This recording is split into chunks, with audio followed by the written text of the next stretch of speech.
Let me begin with a question. One you may have never dared ask yourself. Why are you not already wealthy? Pause a moment. Don't answer too quickly. Because if your mind just whispered, the economy, my boss, my background, my luck, then I must tell you the truth. Gently but firmly, you've been hypnotized by a lie. This lie is so deeply woven into the fabric of society that even your teachers, your parents, and your preacher may have believed it too. It is the lie that says wealth belongs to the privileged, to the lucky, and to the chosen few. But I say unto you now, with the conviction of a man who has studied the richest minds in history, wealth belongs to those who choose it, not those who wish for it, not those who pray without planning, but those who decide with clarity and definiteness of purpose to create it. Hey, if you're into real, down-to-earth money talks and mindset shifts that actually teach you something, go ahead and hit the like button, subscribe to the channel, and turn on the notification bell. I drop gems like this every single day to help you think bigger, plan smarter, and build a life that truly works. Point 1. Wealth is first held in our minds. Let me take you back briefly to the cold winter of 1908, where I sat across from the great steel magnate Andrew Carnegie, a man of more wealth than entire cities. He leaned in and said something that shook me to my bones. Young man, if I took all the wealth from the world's richest men and gave it to the poorest, within a short time, it would be back in the same hands. Because wealth is not held in banks, it is held in our minds. That one idea became my life's work, and today it must become your awakening. The silent secret that separates the rich from the broke. The difference between the man with a fortune and the man with a foreclosure is not talent, it's not luck, it's not even education, it's how he thinks. You see, the truly wealthy, the builders of empires, not just bank accounts, do not think in terms of limitation, they think in terms of creation. While the average man is trained to ask, can I afford it? The wealthy man asks, how can I create it? This is not semantics, it is a strategy. If I may speak plainly, you were not meant to live paycheck to paycheck. You were not born to bow before bills or to die with your best ideas buried under the weight of maybe someday. You were born to command life, but society taught you to request permission instead. Point 2. The wealth code hidden in plain sight. Here is a truth so powerful, it ought to be taught in every school, yet it is not. Riches begin in the mind, and only later appear in the bank. Every person who has amassed great wealth, every man or woman you admire, from Edison to Ford to Oprah Winfrey, began with a definite chief aim, not a hope, not a vague goal, a clear, measurable, and emotionally charged decision. They wrote it down, they repeated it aloud, they repeated it aloud, they impressed it upon their subconscious minds until it became law. Yes, law, not superstition, not a chance, because your mind is not a wishing well, it is a mechanism, a builder, a loyal but literal servant. It delivers what is demanded of it with persistence, not what is requested half-heartedly with fear.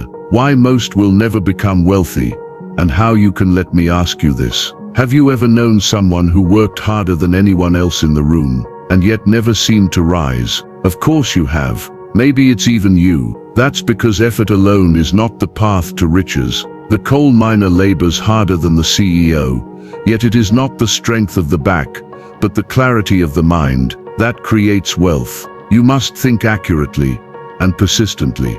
You must know what you want, why you want it, and what you're willing to do or become to earn it. And then, here's the part most ignore.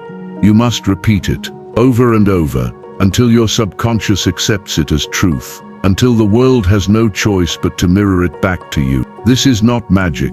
It is the formula of every successful man I have ever studied. A tale of two men. Let me tell you a story, a true one. Two men worked at the same railroad yard in the 1920s. Same pay, same hours. One spent his nights drinking and complaining about the bosses. The other spent his nights writing down his goals, studying wealth, imagining the life he desired in vivid detail. 20 years later, the first man was still working at the yard. The second was one of the wealthiest industrialists in the state. What changed? Only one thing: his mind. The first man obeyed his circumstances. The second reprogrammed them. Point 3. The first instruction of wealth. Now I give you the very instruction I have given to titans of industry, presidents, inventors, and ordinary men who later became extraordinary. Write your definite chief aim. Write it today, not when you're ready, for you'll never feel ready. State the amount of money you desire, the exact date by which you will have it, and what you will give in exchange. Read it aloud twice daily, morning and night, with emotion, with belief, not like a robot, like a man possessed by purpose. Visualize it as real.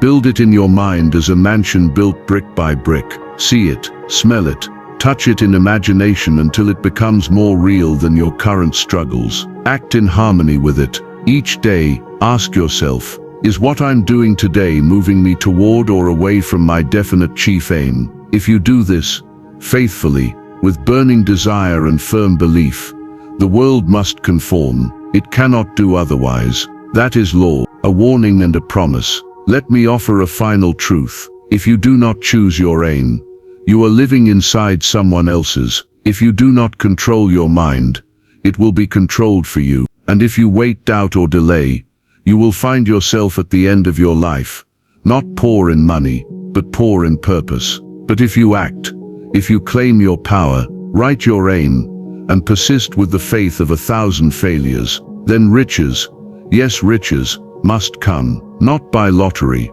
not by inheritance, but by law. Now read this again, not just with your eyes but with your soul. And if something inside you stirs, do not silence it. That is the real you, the wealthy you, the purposeful you, and he has waited long enough. Your first act of wealth is not earning money, it is earning clarity. Now go write your aim, not someday. Now subscribe. If you are getting value. Point 4. Riches begin with a decision. If you are not where you wish to be in life, financially, mentally, spiritually, it is not because of the government, the interest rates, the job market, your education, or even your family. It is because you have not yet decided. Yes, that's the uncomfortable truth. You may believe you're stuck due to lack of money, but I have met men with nothing but overalls and hunger, who built empires. You may believe you're too old, too young, or too busy, but I've known men with no time and no youth, who changed the direction of entire industries. You may say you're waiting for clarity, but clarity does not come to the man who waits. It comes to the man who moves. In my years of interviewing, observing and learning from the greatest builders of wealth in American history, men like Henry Ford, Thomas Edison, Andrew Carnegie, I learned one golden truth. Riches begin with a decision, not a decision based on comfort, not a decision tied to convenience, but a decision so clear, so emotionally charged, that it magnetizes the mind, stiffens the spine, and activates the unseen forces of faith. Let me explain. The story of a man who decided differently. Many years ago, a man named Edwin C. Barnes came to me with a story that would shape the way I saw the power of the mind forever. He had one burning desire to become the business partner of Thomas Edison. Not an employee, not an admirer, a partner. At the time, Barnes had no money, no influence, and no connections. He could not even afford a train ticket to Edison's lab. But what he had was more valuable than gold: a definite purpose and an unwavering decision. When he finally arrived, dusty, broke, and dressed like a man who had hitchhiked his dreams, he walked straight into Edison's office and said, "Mr. Edison, I've come to go into business with you." Edison later told me he saw something in Barnes's eyes he could not ignore. It was not arrogance, it was a certainty. Barnes did not get his partnership that day. He started at the bottom, but he held his vision so firmly that he became an indispensable part of Edison's organization, and eventually his partner. Now I ask you plainly, have you decided on your definite purpose, or are you still treating your desires like optional wishes? The law you've been breaking without knowing it. There is a law older than Wall Street, deeper than politics, and more dependable than gravity. Point 5. The law of compensation. It says that life will always pay the man who knows exactly what he wants, why he wants it, and is willing to persist until he receives it. But this law only responds to clarity. It does not reward vague hopes, shallow goals, or will see mindsets. Let me put it like this. A poor man asks, "Can I afford it?" A rich man asks, "How can I create the value required to earn it?" The poor man waits for permission. The rich man gives himself the command. The poor man speaks of obstacles. The rich man speaks of objectives. Do you see the difference? It is not arrogance. It is mental position. Drifting is the devil's favorite tool. If you are living without a definite aim, a clearly written, emotionally fueled purpose, then I must warn you, you are drifting, and every man who drifts will eventually obey poverty. I do not say this to frighten you. I say it because I have met thousands of men who mistook movement for progress, who confused busyness for purpose, who traded their dreams for security, and died with regret. Drifting is the default condition of the undecided, and the undecided man will remain unpaid. Wealth does not obey hesitation. Let us be blunt. Wealth is not sentimental. It does not care if you're nice, if you mean well, or if you've been through hard times. Wealth obeys only instruction. When you hesitate, when you delay, when you say, "I'll figure it out later," what you're really saying is, "I am not ready to receive." And so, wealth passes you by, not out of cruelty, but because it has no signal to follow. The moment you write your definite chief aim, the moment you repeat it aloud each morning and night, the moment you decide that what you want is not negotiable, that is the moment wealth begins to respond. What is your chief aim? Let me ask you a dangerous question. One most men avoid their entire lives. What exactly do you want? And don't tell me freedom or success or more money. That's vague nonsense. The universe doesn't respond to fog. Tell me, how much money? By what date? Through what method? In exchange for what service? If you cannot answer that, then I regret to inform you that you are living by luck, not law. But when you can answer that, and do so daily, your subconscious begins to obey. Suddenly, the ideas appear, the right people show up, the opportunities once hidden begin to emerge, and you say, "I got lucky." No, you didn't. You got definite. The formula they never taught you in school. Let me make it plain. If you want to build wealth, not just income but wealth, this is the formula. Decision plus definite aim plus organized plan plus daily motion equals sign magnetic wealth. Not random wealth, not fleeting wealth, but wealth comes because you commanded it through law. And when I say law, I mean it with the same gravity as the law of electricity or gravity. It cannot be broken, but it can be ignored. And most people do. They ignore it by chasing approval. They ignore it by waiting to feel ready. They ignore it by consulting their fears before they move. The world is waiting on you, not the other way around. Listen to me closely. Somewhere in America, there is a man right now with less education than you, less talent than you, and fewer resources than you, and he's winning. Why? Because he decided faster. He moved before he was ready. He didn't ask for applause. He asked for results. And if you ever want to experience freedom, true freedom, you must become that kind of man. The kind of man who finishes what he begins. The kind of man who gives his mind instruction, not complaints. The kind of man who acts while others hesitate. Repeat this daily until poverty can no longer recognize you. Now I challenge you. No, I command you to repeat these words every day.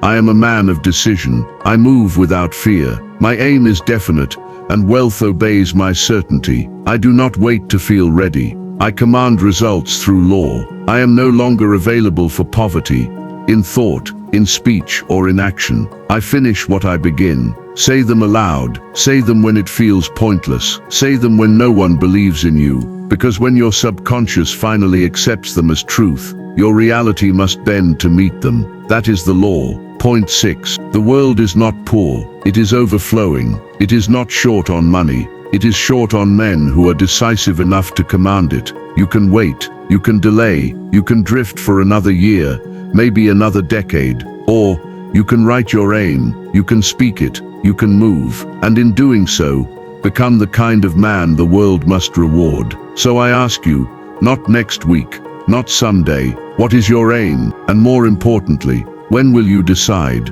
Let me ask you something, and I want you to answer it not with your lips, but with your life. Are you rich in purpose, or only busy in motion? Because here's what I've learned after interviewing 500 of the most powerful men in America, from steel kings to presidents. No man ever became wealthy by accident. He did it by law, by principle, by definiteness of purpose applied with persistent thought. Let us stop pretending that the man who works the hardest becomes the richest. If that were true, every laborer swinging a hammer would own the building he's building, but he doesn't. And you know why? Because riches do not reward sweat, they reward clarity, they reward organized effort, they reward the man who thinks before he moves. Andrew Carnegie once told me, and this shaped my entire life's work, Napoleon, any fool can work hard. The wise man makes his thoughts do the heavy lifting, and I never forgot that. You see, what separates the broke from the wealthy isn't physical energy,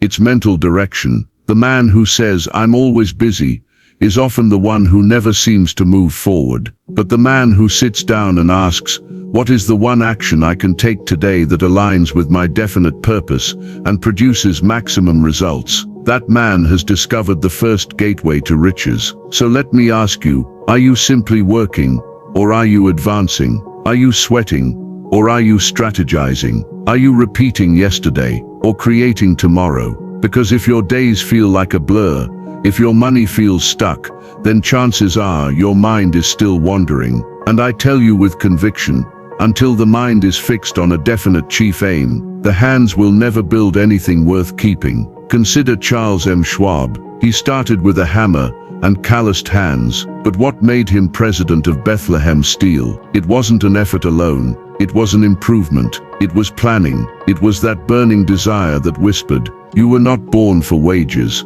you were born for wealth." He observed, he asked better questions, he sought efficiency, and he directed others, not just himself. Schwab understood the secret that most men miss. You multiply wealth by multiplying the minds working with you, not the hours you work alone. Point 7, core principle, trade value, not time. Now hear me clearly, my friend. You do not get paid for your time, you get paid for the value your time creates. America rewards value creators, not clock punchers. So if you've been trying to outwork your problem, stop. You must instead outthink it. You are not here to be a machine. You are here to become a master. Your real capital is not in your wallet. It's not in your degree. It's not even in your connections. It's in your mind. Your ability to organize, to see clearly, to plan purposefully. That is your bank account in seed form. And that mind must be trained. Like a horse, it must be broken of its wild distractions. Like a soldier, it must be drilled daily with auto-suggestion, faith, and definiteness of purpose. Every morning, before you pick up your phone or check the headlines, I want you to pick up your mind. Repeat these instructions until they're carved into your subconscious. I do not trade time for money. I trade value for reward. I train my attention. I control my direction. I multiply my effectiveness. My mind is my capital. My value is unlimited. These are not mere affirmations. They are mental commands. Speak them until your soul believes them. Speak them until your behavior obeys them. Speak them until your bank account reflects them. You may ask, "But Mr. Hill, what if I don't believe it yet?" Then I say, repeat it anyway. For the subconscious mind does not obey belief. It obeys repetition. This is the law of cosmic habit force. That which you do or think regularly becomes automatic. Wealth is not a one-time action. It is a daily rhythm of right thinking, right planning, and right action. Your life right now is the harvest of the thoughts you planted yesterday. If you are in scarcity, it's not your boss, your parents, or the economy. It's the inner pattern you've been watering. Point 8, harsh truth, delivered with hope. Now this might sting, but I say it with love. The world does not reward you for being tired. It rewards you for being clear. If you're exhausted but broke, that's not discipline. That's a disorder. You must trade scattered effort for concentrated execution. Because every great fortune, every single one I've studied, began not with labor, but with a clear mind and a definite plan. So here is your command. not advice, not a suggestion, a command. Fix your attention. Stop scattering it across meaningless tasks, fears and opinions. Pick one major purpose. Create a plan. Back it with burning desire. Repeat it to yourself daily, and act with persistence. Do this, and riches will not resist you. They will be drawn to you as surely as iron is drawn to a magnet, not by magic, not by luck, but by law. Final point, a new identity. You are not a beggar. You are not a victim. You are not stuck. You are a creator of wealth, a commander of thought, an architect of value. Say this aloud. I am not praying for riches, I am programming them, and programming takes discipline. It takes daily repetition. It takes belief backed by action. Now remember, if you haven't yet created wealth, it's not because you're unworthy, it's because your inner order does not yet match the laws that govern wealth. But starting today, you can change that, not with more motion, but with more mental precision. Wealth is the visible effect of an invisible cause. It begins in the mind, and it ends in the bank. Now go and build what you were born to create. And if this video brought you value or stirred something in you, give it a like, subscribe and share it with someone who needs to hear this. Videos like this take weeks of research, writing, and care to create. Don't just watch and go away. Drop your thoughts in the comments section. I'd love to hear what stuck with you the most. Thanks for hanging out with me. I'll see you in the next one.